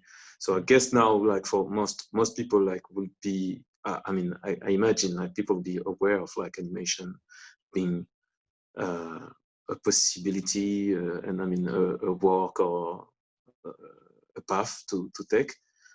But yeah, it's still something I think quite niche, like animation. It's not like a lot of people who understand how it's work and all the diverse type of job you have in animation. Yeah, lot of different type of job. So yeah, I think animation in itself is just like, it just isn't a thing in school. Like it just isn't a thing that you can do or people tell you that you can do at all, right? Like at least for me, it wasn't when I was in Norway. The only reason why I wanted to do it because I just loved watching animation as a kid, and I just like, I needed to know how this works and how you can create all this stuff. So I just did not understand it, so I just had to kind of seek it out on my own. But But because of I mean, it's it's not a young industry either, but it changes so fast as well, right? But in terms of like advertising and stuff, like I think like there's like maybe I'm wrong, but I think like there's like now it's like there's never been like that much of like ads and commercial made in animation. I think now it's a big like it's a big boom for animation compared to like in terms of commercial and stuff like this. And I think there's like so many commercial made in animation today that yeah, I'm pretty sure now it's a bit more easier to to find about it, but yeah, still it's still something. It was, to me, it was the same. Like I was really a big fan of like cartoons and stuff like this, and big fan of drawings, and but I didn't like it. Take time before I really understand that I can do like there was like school of animation and stuff like this. But yeah, so I hope now it's more easier. I mean, I hope it's more easier now today for kids to find a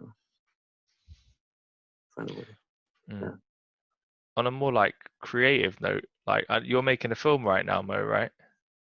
Yeah, I'm making something really small, but like a 1 minute thing. Cool. How's it going? It's almost done. I'm trying to finish the background since those past weeks. You making it all by yourself? Yeah, but it's really like it's more something just to to practice and to put something out there. It's like just me having fun, I would say. There's no like kind of story. It's just me enjoying the process. Yeah. That's wicked, man. That's great. Yeah. Yeah. It's I'm happy, but I start this thing like he start like as a really small thing, and he become more longer, and now that's it. Now I have to stop it. I have to finish it. That's the classic short film trajectory, isn't it? Like. Yeah, but yeah, he start just from like with few shots, and then I was like, oh, let me add another shot, and then I end up with 1 minute, which is not a crazy amount of of length, but still, like when you do it by your own, it's cool. But I'm really excited to finish it at the moment, like, to be honest. What's it called for when it comes out? We can. Sorry. What's it called so when it comes out, people can search it? Saru, which mean monkey in Japanese. Okay. Yeah. There's a monkey. There's one on your Instagram that's got the. I think you've put some. Have you posted some line tests for it? Yeah. I put some stuff on Instagram about it. Like, yeah. So yeah, I asked Max to help me to do the compositing. So hopefully. Oh, cool. Is he gonna do it? Hopefully, yeah. I have to send him some stuff. Cool. For him to have a look, but it's not crazy. It's not a crazy compositing, but still, like, I'm so bad for that it'd be helpful to have him doing some stuff. Yeah, cool. Just tell him not to go mad on it. No, I think I already tell him like it will be like it's pretty. I mean, I seen it as something pretty simple, but I don't know. Like I will have a conversation with him since he when he will watch the thing. Yeah, he will comp something. So for anyone who's not in animation doesn't know what compositing is, basically taking all the animation and kind of putting it all together. Cool. You're a bit quiet, Wes. Oh, yeah. Did you remove your headgear? Yeah, it's dying. I need to buy some new ones. Hold on. Is that better? Yeah. Yeah. Yeah. What was I saying? About compositing. Yeah, it's just a way of like, take animation backgrounds, color, and you put it all together so it feels like one thing. And anytime Max comps on something, it's like you look at it and you're like, no, I'm just fine with that, and then he'll do something. You're like, that is way beyond what I expected. It looks much better. Like, just sometimes you have to pull him back, but it's like he's so good at what he's doing. So like you're at what he does, so you're in good hands. Yeah, yeah. Well, I know. I seen him working on the you know, the giant stuff. I was like, wow. I was like, You know what? take a few bunch of drawings and just make like something insane with it. You're like, whoa. I was really impressed with It's him. funny. It's funny because on that topic, actually, when we was doing Grand Piton, we had it was such a good conversation that we had. So basically, there's a scene. I think it's a scene where Connie's mum is doing her hair and she's sitting on the bench, and so her mum. So I kind of based them on like I based their skin complexion on members of my family, like my uncle and his wife, and so they've one's dark skin, one's light skin, and then but their complexions are slightly different. And when he was comping it, I think normally he's more used to comping like white characters.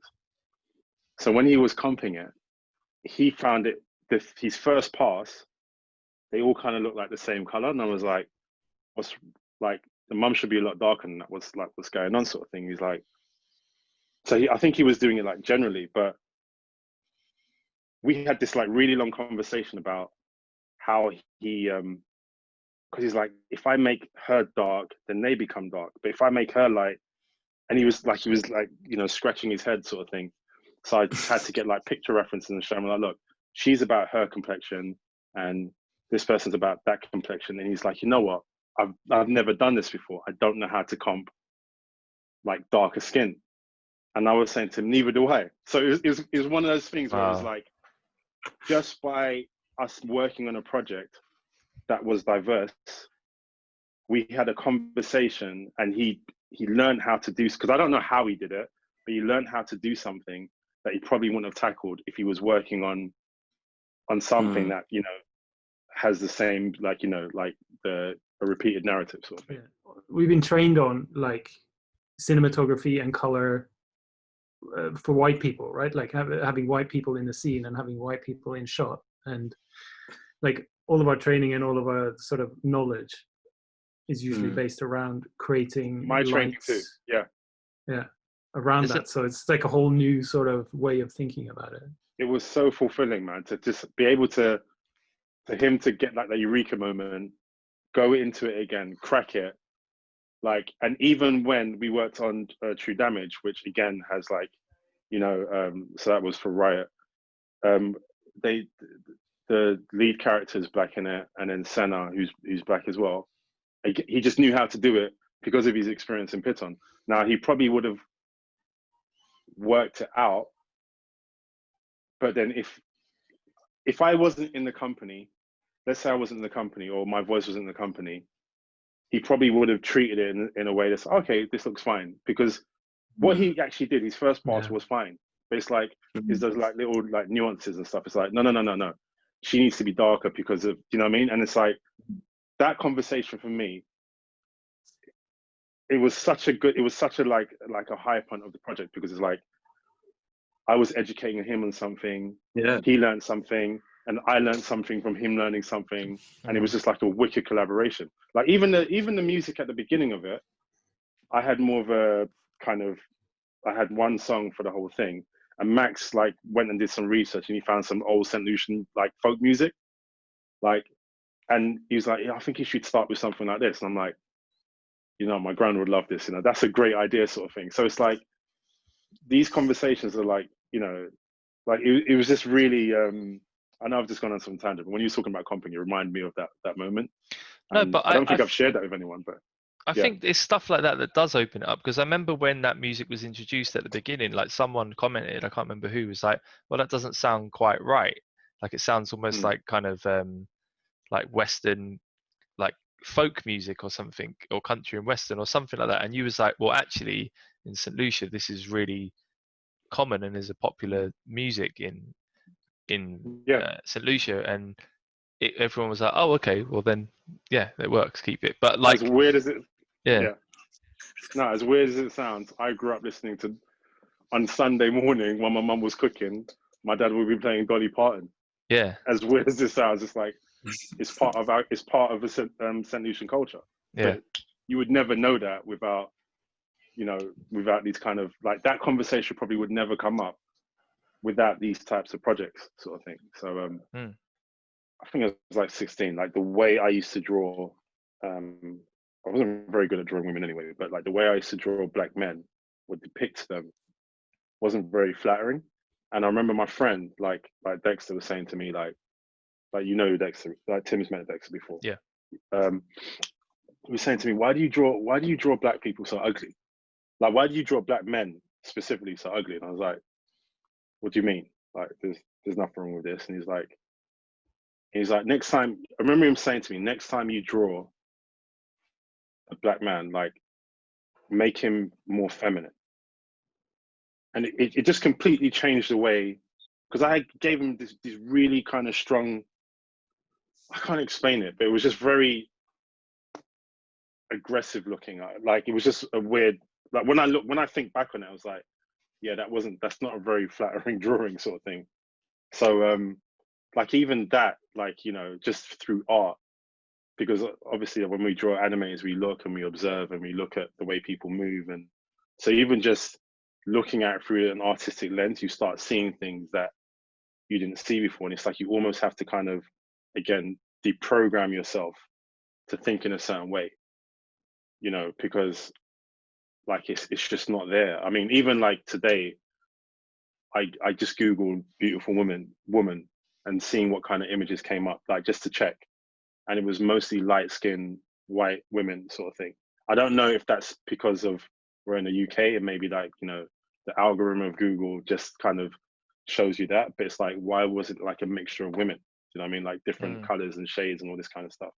So it's like that constant bombarding of, like, programming, of telling you something constantly. You always have to fight back against it, but you can't, you know, it's almost like you're in a fortress, your mind's a fortress and stuff, but there are places that you just don't know where to protect. You know, they're getting in from behind and the front, and you're deflecting this thing and deflecting that thing, but it somehow gets through into your subconscious, and you start thinking certain things, not just about yourself, but about each other, you know.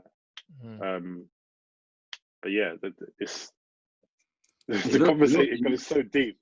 Huh? You know what you were saying about the Google stuff, like you Googling the beautiful woman and noticing like there was only like a white light-skinned girl.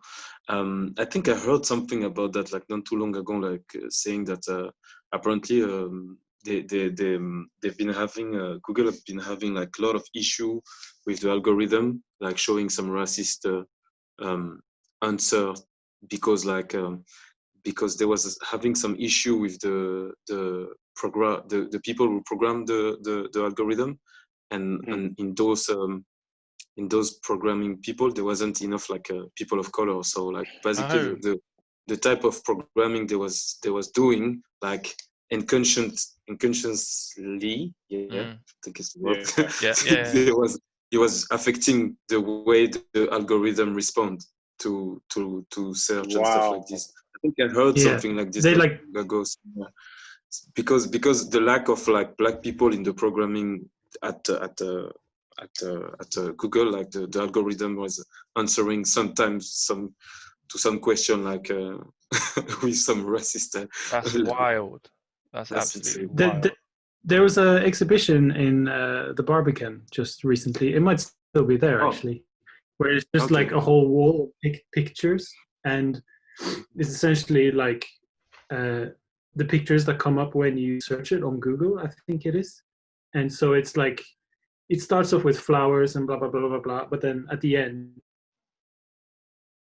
goes towards like, you know, a bad person or aggressor or you know, terrorist or whatever. And it just starts showing, you know, black people, and it becomes a super racist essentially. Wow. It's just like, yeah. It's worth checking out if it's still there. It's kind of eye-opening. It's just a constant like bombarding of your psyche, sort of thing, like to everybody. You know what I mean? So, you know, like there's Max had a question which is kind of like, how do you best broach a conversation about what's going on with Black colleagues? It feels like it could be misconstrued or just plain insensitive to ask. I would want to be respectful, but I'm also concerned about their well-being and would want to offer support. Maybe there's like, how do we go about talking about this with people without, like, how do we start in a way? To be honest, I don't think there's a right way. I think like most of the time, like you can tell when people are like really interested in hearing you or listening to you or like asking you genuinely. So I would say like with something quite basic, but I think it's like try to really listen and try to really be genuine about the question and be open. I would say like, but I don't know if there's a good. I mean, for me, like I know like people can approach me like in any kind of way. I wouldn't be, you know, I wouldn't take it bad or take it. So that's why like it's really hard for me to give a good advice. But yeah, I would say like try to the most difficult, to be honest, I think, is to engage the thing. When it's engaged, then it flows. You know, like you will talk and exchange, and you know how it is. But yeah, I think you have to go straight away. Like, I guess for me, I get a lot of messages about like, yeah, like Tim, you said, it's like there is enough literature out there for you to like read up on, and it's like, don't even come to me to talk about this because we've been trying to tell you this for hundreds of years, you know. And it's like it's time that you put in the effort, or us as white people. Yeah, but at the same time, I heard that, I read that also online.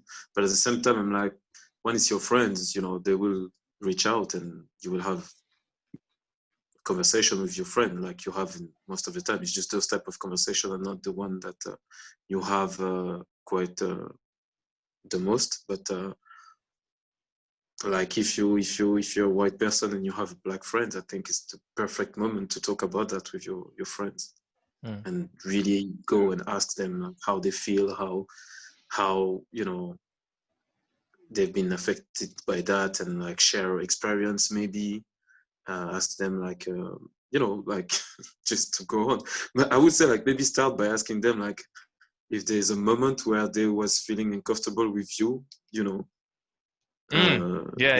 Like if you did something that like made them feel uncomfortable, or like, or you know, or they have like maybe a funny story to share with you about something that you did, and you know, try to make sure like try to make sure like they tell you what they need to tell you, like, and they don't have like they don't have something, you know, they're not shy to say that to you at that moment. On that note, yeah. I know you knew what was coming. You don't have to talk about. We don't have to talk about it here. But have I ever done that with you guys? No, I would be really honest with you. Like, for me, like, I don't know you like as much as Wes, but for me, in terms of like freelance and stuff, I always like feel really comfortable at the line. I never had like any kind of weird stuff. But maybe I think one of the things that help is like, it's like maybe unconsciously to know that you know, Wes is there, and like Wes is one of the head of the line, make me feel more comfortable, maybe. You know what I mean? Really? Because I'm like, okay, yeah, because I'm like, yeah, just those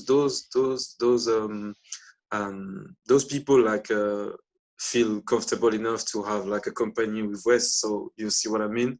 I'm like, even if Wes is super talented and everything, but that's, I mean, you to open a company is not only about talent. I think you really have to have a connection with those those people, I think also. Yeah. So just knowing that Wes is part of the line, and it's one of the owner and stuff like this. I think I think it helped. For me to make me feel more comfortable when I'm there.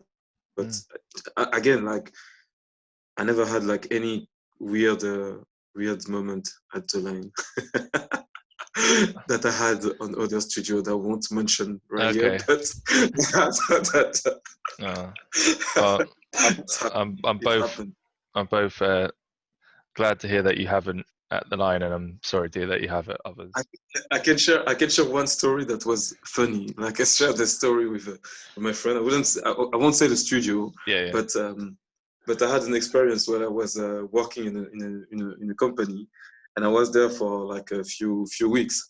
And while I was working there, like one of the guy of the company was telling me like, "Oh, did you watch the show we was talking about shows and stuff like this," and he was starting to talk about Watchmen, the new the new series, the recent one. And I was like, oh no, I didn't watch it, and to be honest, I'm not a big fan of Watchmen, so I don't think I'm gonna watch it. But then he insists, like he was telling me like, no, you should watch it, it's really good and stuff, you should watch it. And I was like, okay, so I was like, okay, maybe I'm gonna try. And then by the time I was working there, like at some moment he will come back and ask me like, did you watch the show? I was like, oh, not yet. He was like, you should really watch it, it's really good. I was like, okay. And then when I finished the job, I think a few weeks after, like I watched the show. And when I watch it, because I didn't see anything before, like on the show, I didn't know what he was talking about. I know the comic book story, but I didn't know like the whole new stuff. So I watched the thing, and I was like, oh, I don't know if you watch Watchmen, you guys. Did you watch? No, I haven't seen it. All right, so there's a whole I've seen it. All right, so there's a whole this new Watchmen is really like deep into like a blackness and like black history. Is really connected with the Ku Klux Klan and stuff like this, right. and stuff like this. Like you can tell, like they was inspired by that. And so he made me click in my head. I was like, oh, okay, that's why he was so insisting, but he wouldn't telling me that, oh, check it, like they talk about black people, or they talk about like, I don't understand why he was shy to say that. I was like, you should have told me, like, just go for it. Like, man, you're gonna like it. There's black people and they do stuff and stuff. I was like, oh, okay, that's why he was so pushy. He was trying to tell me. It feels like one of those, Get Out. One of them moments where he was like, "Oh yeah, I would have voted Obama for a third term if I could. I mean, best president we've ever had." Like this, I was watching that film, and it's weird when I went to watch that film, like Get Out. Like it was a bit of a mixed audience, and those kind of cringy parts, black people were laughing their heads off, and white people in the audience were kind of like. It made it even funnier because it's like we're reacting. By the end of the film, everyone was cheering and laughing, whatever it is. But at the beginning of the film, it's like those uncomfortable moments. I was crying, and I'm looking at people, and they were like, you can see they're not feeling very comfortable watching it, sort of thing. Yesterday, like we've been talking like on WhatsApp about what's going on and sharing links and stuff, and yesterday. I've started because it's been going around on Instagram. The kind of Chris Rock from Tambourine is like they can't have any bad apples cop speech thing. So I started rewatching. That was so good. It's amazing. I've rewatched it yesterday, but then I text Wes being like, I just started rewatching it, and then I was like, oh fuck, I've just done that thing where I'm like, text my black friend that I'm watching a Chris Rock special, and I was like, you always. I know. And that's the thing. And that's the thing I don't want. It's like where it's like, again, it's that kind of us having a normal relationship. You know what I mean? Like, because you always like you'll send me stuff, whether it's Chris Rock or whatever it is. You'll send me stuff. And actually, because Tim grew up in London and he grew up in Hammersmith and stuff. And yes, obviously, you say you're learning a lot of stuff. There's just certain things that you just you just know. Do you know what I mean? It's like when we was doing like, I don't know, it's not like I'm trying to stereotype us, but like when we was watching working on Drawing Inspiration, and then Tim was like, oh yeah, like I remember this one time I think you brought in a supermodel, and I looked at you and I was like, right, this guy drinks. Do you know what I mean? Because it's not something like, Yeah. do you know what I mean? It surprised me because I'm like thinking, like, I'm not saying that, all right, you get your black card now because you're doing that. But do you understand what I'm saying? It's like, there's a certain, I think there's certain like cultural things that you're just aware of just by being in London and growing up the way you grew up. So yeah, like you sending me Chris Rock, I'm like, well, you always do stuff like that. It's not like a, yeah. But I guess but, it but is. again, I know it's like now you're, the cogs are turning and you're looking at yourself as like, is this bad? Is this not bad? Do you know what I mean? And it's like that, and that's the thing that makes me uncomfortable. I don't want to, like, you're a good dude, man. Like, I don't want to make you feel, or any of you, like, for that matter, feel bad about certain things, because again, like I was saying before, it's like someone's made a mess and we're having to clean it up. Do you know what I mean? Like, together we're having to clean it up. You're not the one who made the mess, but we're all actively trying to clean it up just to make, you know, whether it's our working environment or like social environments, like, you know, better. I think, I don't know, but yeah, I think that's the kind of stuff, like you said, you don't want that to be the continuation, you know, to have like people, everybody feeling even more, you know, uncomfortable and stuff like this. So yeah, I think at some point, but I think also it's like it's really happening right now. So it will take a bit of time to sink and like to process and feel like you know, we can move on and like everybody learns some stuff, and you understand more stuff, and you know, you try to apply them on life and see how it's gonna be after that. Yeah, but it's okay. You can continue to send black stuff to the rest.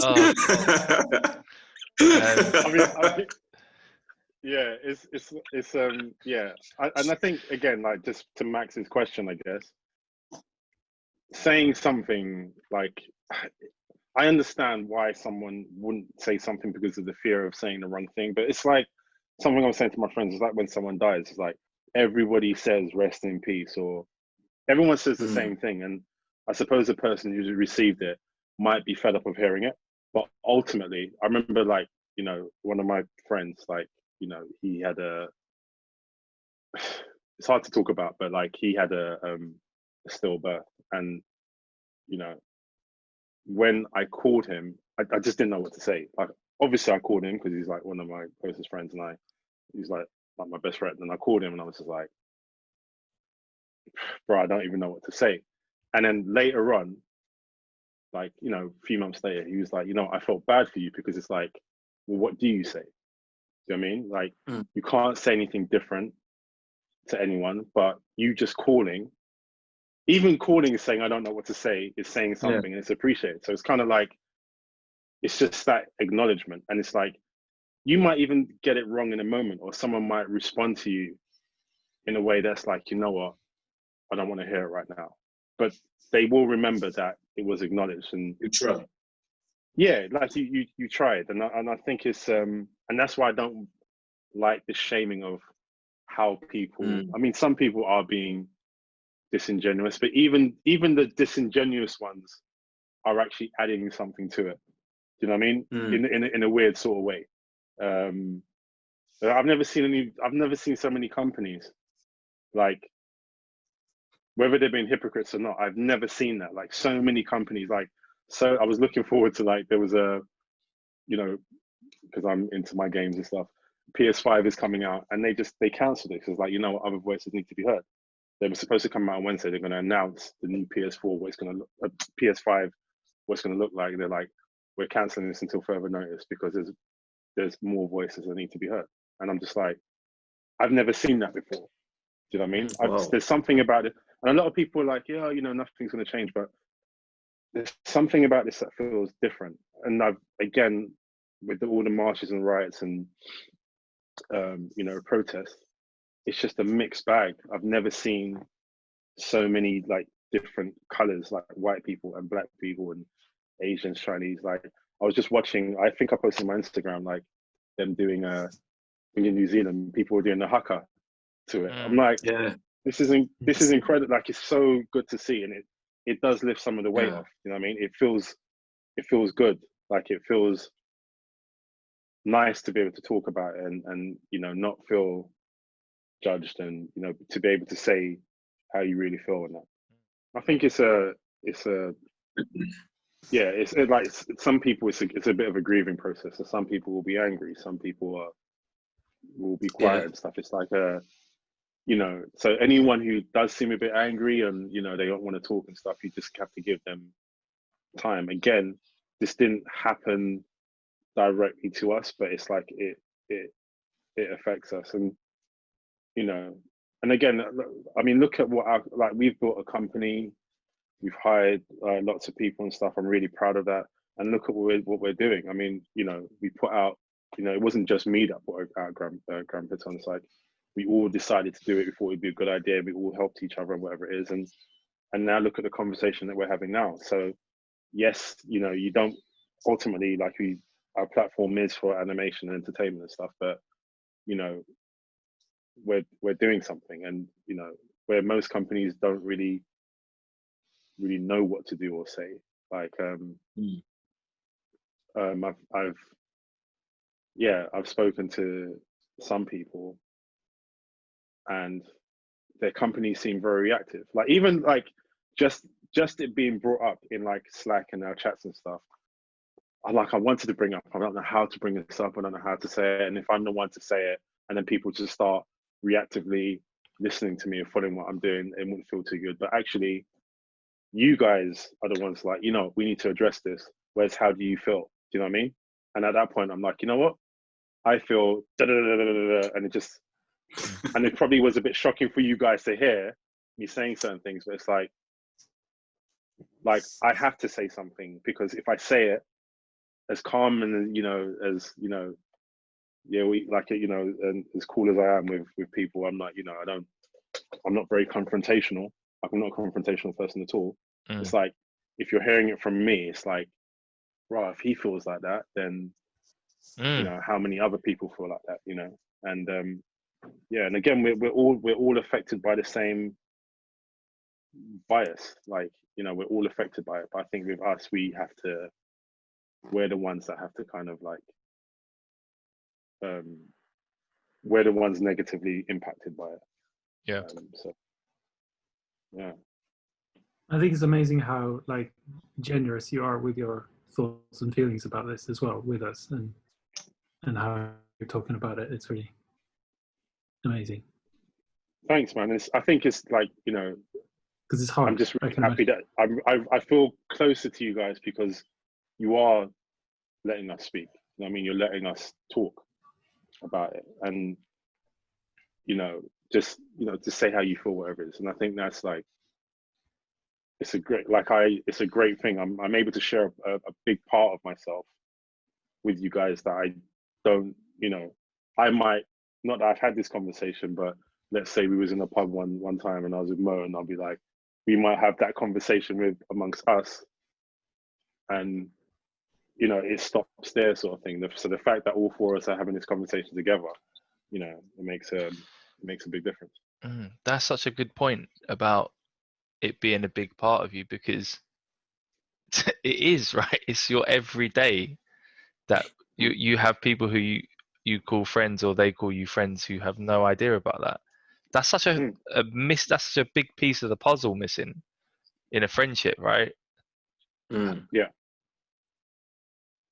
But again, I guess we don't want to bang on about it every single day. But I think the fact that, because like, again, when I'm talking to my family and stuff, we don't talk about race every single day. Like we do live our lives, we have a normal life. But like, you know, I get it. If I come home to my partner, I'm just like, I don't even have to say anything, or she doesn't have to go into detail. I just know, like, oh, you know, I was at work and so they liked my hair and they tried to touch it. It's like, You know, can I touch it? Do you know what I mean? Like, and you just get it. You just like, yeah. And what did you do? It's like, there was that game and hair now, right? I'm gonna put that can also go in the show notes as well. When that came out, like I never was aware of that at all as being a thing that happened. Hair's a big thing, man. Like that's another topic. I think the film that Chris Rock made, Hair. I can't remember the name of it now. We'll put it in the notes. We'll find it. The short film. Not Hair Love. That's worth watching, but not that. We can put that in the notes as well. But Hair Love, yeah. It's a documentary that won the Oscar, right? Hair Love. Yeah, won an Oscar. But it's a documentary. Yeah, it's by Matthew Cherry. Yeah. What was I saying? Yeah, like I can't remember the name of it. But basically, like the topic of our hair, even that, like something like Joy was saying to me, is like, have you noticed that our hair is the only thing that reaches the news? Like it's the way it's spoken about, sort of thing. Like I know someone who works. I don't know the airline. I wouldn't name it anyway, but she's not allowed to. She's a stewardess. When she was working there, she wasn't allowed to show her real hair. She had to wear straight weave, sort of thing. So, do you know what I mean? So it's all these. It's crazy, but it still happens. And it's like all these things. It's like there's a so insane. Those kind of stuff are like so hard, so crazy, and that's the kind of stuff like you have to some of those some people who don't even understand, like they will be like, yeah, but you know, you have to look a certain way, don't look professional or whatever, which is like complete bullshit. Like what does professional look like? Yeah, I mean, and it's say? Like it's a reinforced, like my goddaughter when she was younger. I mean, like when she was younger, what she would say to her mum is like, "Oh, I want my hair down." So basically, she's saying straight, "I want it down," and it's heartbreaking to hear. So she literally had to take her daughter to like a hair weave shop and say, "Look, it's not real, it's fake." And then also, and then she had to like just wear her hair natural, because it's like, I don't want my daughter thinking that her hair is not good enough or the texture of her hair is not good enough. Yeah. Do you know what I mean? Lydia's my partner's younger cousin, she was sort of talking about this recently, where she's just finished, she's like new in the hairdressing industry, and she was, you know, in light of all this that's happened, she was looking at her own kind of education, and she was like, on my course we wasn't taught anything about afro hair, how to treat it, how to work with it, like the kind of history behind it even, and to me, like, that just says that course is just, that just means that course is just for white people or black people who want to cut white people's hair, you know? Like, that's quite crazy when you think about it. Yeah, that's insane to see that, like till today, like it's like this in a lot of hairdresser or stuff like this. Like I think there's always been like this big separation between white hair and like black hair. But I think it's also like, to be honest, like I think it's something also like you will do naturally, to go to a hairdresser who's black or white, or like just to make sure that he know what he's doing with your hair, you know. I wouldn't show up in like a hairdresser where there's only white people working, you know. That would be crazy for me, you know. I wouldn't take the risk, you see what I mean? Yeah. When I was living in Scotland, I cut my own hair, man. My hair was just crazy. It was just like one level all over. No barbers. Like, for almost 2 years, I cut my own hair. Wow. Like, that's crazy. You learned. I actually remember. Huh? Yeah, I remember like one time, like I cut my hair because, you know, like Reza, right? Yeah. So I cut my hair all the time and do it myself just to keep it low. Like any picture of me in Scotland, there's no shape up, right? And then I think when I moved back to London, like that's when I could start going back to the barbers again, yeah. And I got a shape up. I remember Reza seeing my head, it was like bloody hell, like it's like all these angles. Like I've never seen my hair like properly shaped up. So, yeah, man. Like, yeah, we just go to black barbers and stuff. Like even now, I'm thinking like once this lockdown is done, I'm thinking of like just keeping the afro, like maybe like don't worry, Terry, like Terry's my barber. You look good. You look good. Yeah, I like it, man. You should keep it. Yeah, I'm gonna shape it up. I might shape up and do something a little different, man. The real question is, what's the missing thing? What's the missing thing? The missing's like it? Yeah, she likes it. But I mean, like I combed it out today and I, pat it down a bit. But normally it's like one side or. Like, why you? I feel you. Most of our meetings, I just got a cap on. I'm like, can't be bothered this sort of thing. But yeah, when we come out, like I'm gonna get some. Yeah. Do you know it was interesting because I was talking about that with my girlfriend during the lockdown. She was telling me like there was a whole thread on Twitter about black people talking about like how they're gonna find a project for their hair, and like girl was like in total panic about like how we gonna find stuff for her hair or to fix her hair and stuff like this. I was like, wow, that's a huge topic. Like for black people, it's a huge topic. Like, man, it's been such a pleasure talking with you all, man. It's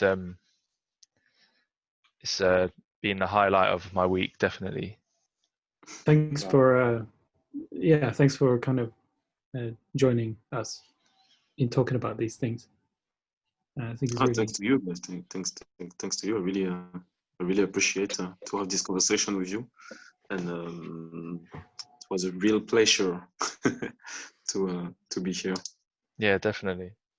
All right, well, we'll sign off and thank everyone for watching. I hope this has been helpful, informative, and when we put it up, we're feel free to put any thoughts that you have in any comments, or maybe we can do another one of these with some other people, some more people, and if there's any topic, female voices. Yeah, exactly. Yeah, that would be nice. I think with some female. Yeah, a good idea too. And so leave any comments or thoughts in or any thoughts in the comments, and also just a reminder that one thing we're trying to do at the moment is trying to raise some money for certain charities and schemes, and we'll publish those once we publish the video, which ones we're kind of promoting. But if you have any ideas for ones that you'd like to see us support that we might not be aware of, again, tag us to those. And you can also support via the digital sales in our Gumroad. We've got some making of books of Ninja Rabbit and the Grand Mighty Piton, and as well as some like making of videos for the Piton, where Wes talks about like some of the processes involved in making the film, and all the money all the money given to that is going to go to these causes. Thanks for listening, thanks for watching. Thanks, Mo, for jumping on with us, man. Like, it's been a pleasure talking to you. Thanks again, Guy, and continue to do the magic that you do. Thank you. Bye, everyone. Bye.